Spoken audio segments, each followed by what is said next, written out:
早晨，我帶大家睇下我哋一日校園嘅生活啦。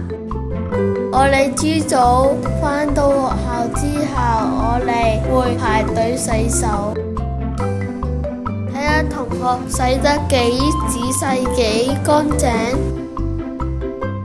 然後我哋會量體溫。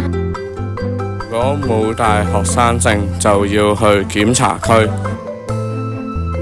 之後拍卡，然後可以排隊上課室。返到課室之後，揾返自己個位，跟住我哋會執好自己嘅個人物品，例如 iPad、功課、手冊同埋學生證。記得仲要放水樽、食物盒、毛巾盒，最後放埋書包就完成啦。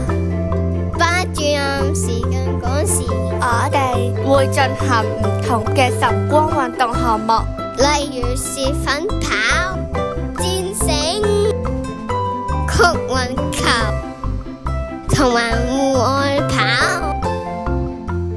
小息時間到啦，我哋排隊去廁所，然之後就返課室去食茶點啦。食完茶點之後，係時候做下課間操。我哋會跟住影片同同學一齊做毛巾操同護脊操。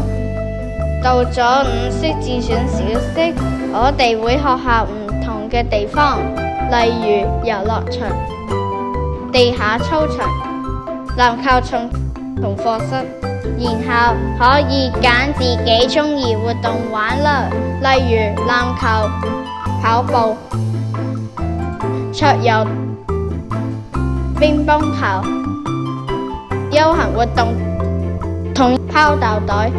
我哋一日嘅校園生活係咪好精彩呢？到咗放學時間啦，我哋會收拾好個人物品放入書包，帶好學生證，孭好書包，坐好，聽到鐘聲就準備排隊放學。我哋跟住老師落到操場，畫卡就準備放學啦。呢個就係我哋一日嘅校園生活啦。多謝收睇，下次見，拜拜。